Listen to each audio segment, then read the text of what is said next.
impossible to study or to understand some authors, like for example Yeats and many others, if we don't understand something more about Ireland.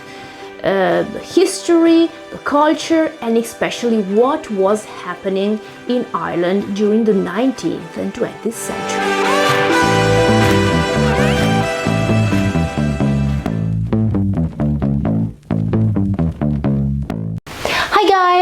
Welcome back to my channel at Maiora, from me and my sweet doggy Gwen here. So today we're going to talk about Ireland, and this is going to be a short historical or cultural note concerning the events, that happened in Ireland between the 19th and 20th century. Why is it particularly meaningful, important to all of us who study English literature?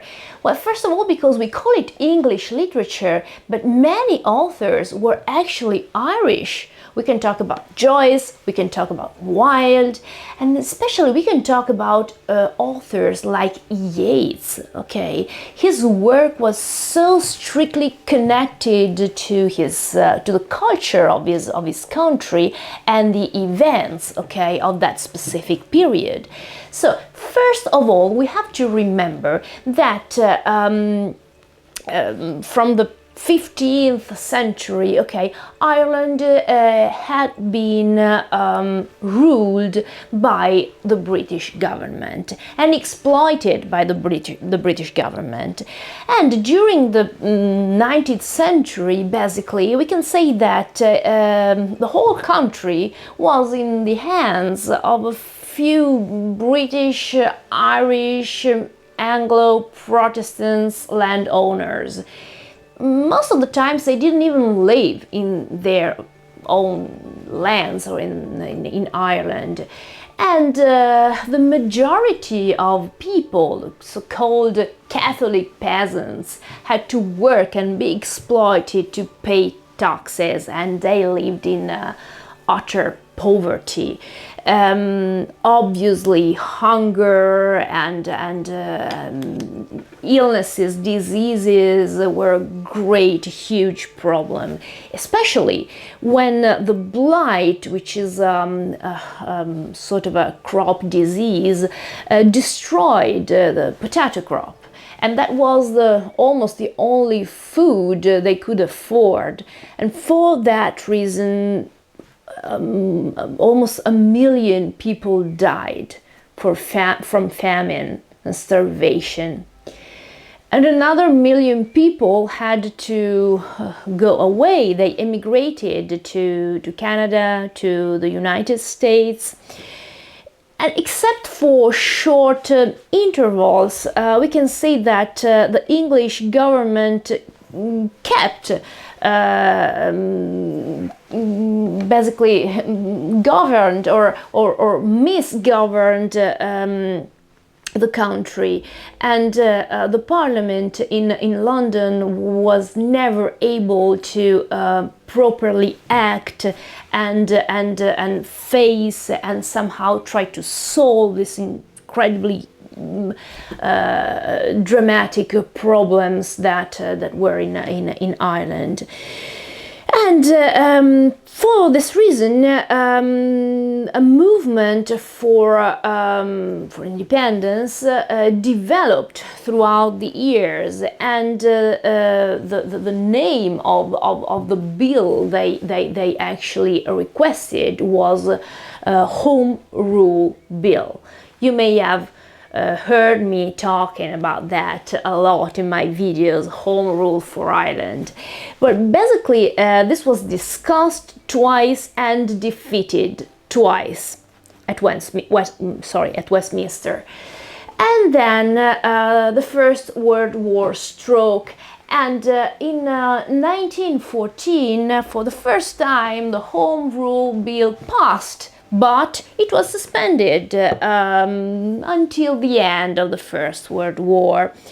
By the way, it's interesting to remember that anyway the Home Rule was opposed by 6 counties in the northeast of Ireland, okay, who didn't agree with what the Home Rule Bill represented. This is very important. Anyway, in 1916 something very important happens, and if you have read, or if you know anything about Yeats, you may know that one of his most popular, famous and probably representative poem talks about this. Which is the Easter Rising. The Easter Rising was this insurrection led by Republican volunteers, and most of the times they were people who were, kind of hidden in the population. They weren't openly engaged in political matters. No one knew they were revolutionaries, and so that was quite surprising somehow. This is something that Yeats talks about in his work.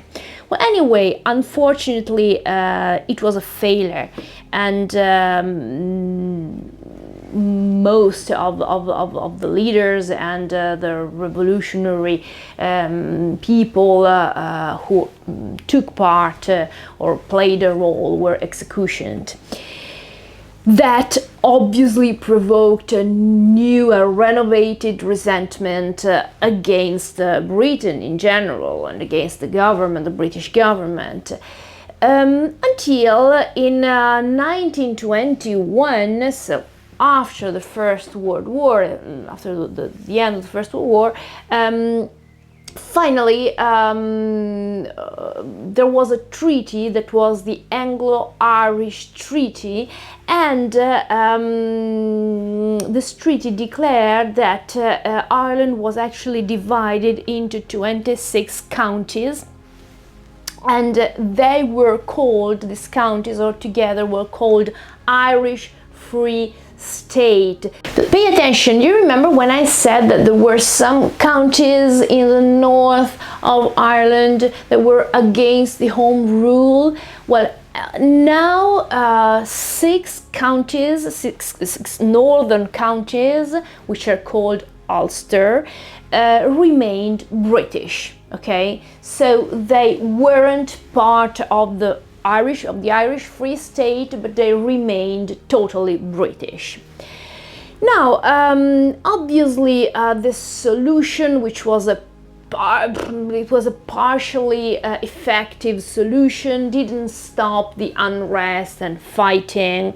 And during the Second World War, especially between 1940 and 1945, the Irish Free State decided to remain neutral, while on the other side, Ulster, so the other six counties who belonged to Great Britain, obviously took part to the war, and for this reason the Irish Free State was blamed.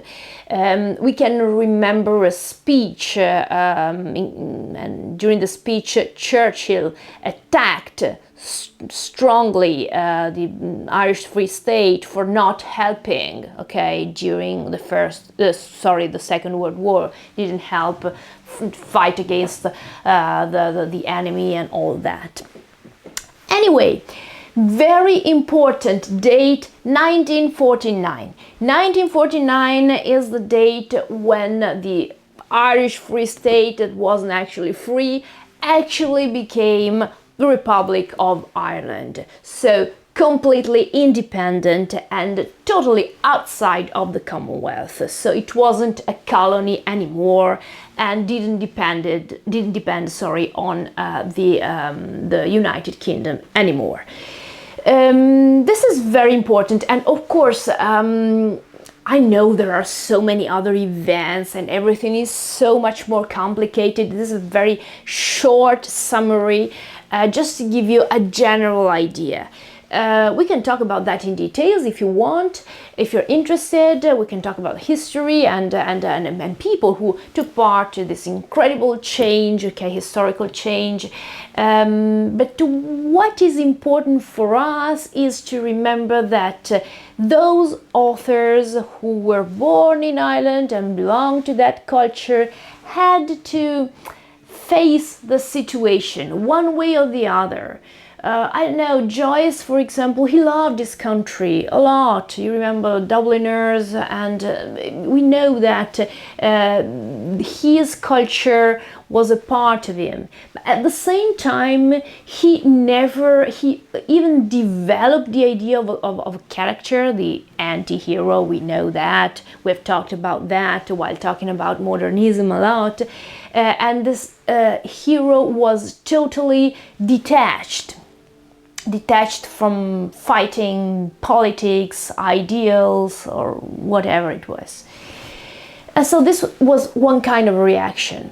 Another kind of reaction was Oscar Wilde's reaction, for example. He was Irish too, but he totally embraced the Victorian culture, and okay, he was a dandy in London.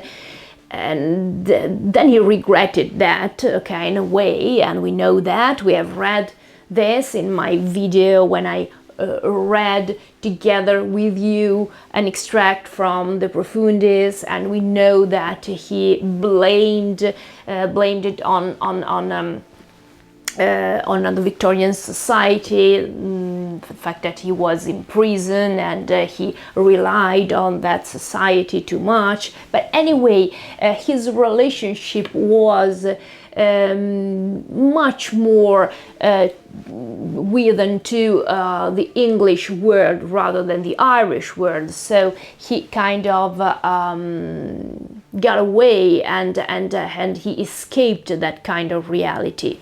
Anyway, aestheticism is also a way to create a sort of an idealistic world that is extremely detached from reality, also political reality, also social reality, and whatever you want.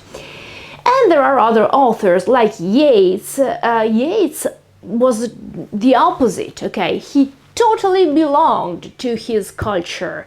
He was Irish, 100%. He also worked as he was a senator, okay, during the period of the Irish Free State, and he talked about the culture. He talked about the folkloristic legends, and he also talked about social events or social unrest, like, for example, Eastern 1916, as I said before.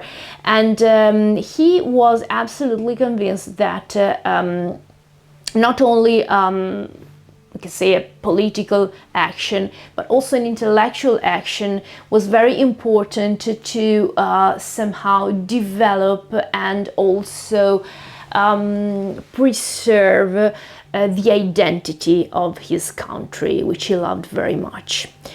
So I hope that was helpful for you to understand this difficult moment, and maybe can be easier also to understand the position and the decisions of some of the authors we love the most. Thank you so very much for following, and see you again very, very soon here on Maiora. Bye!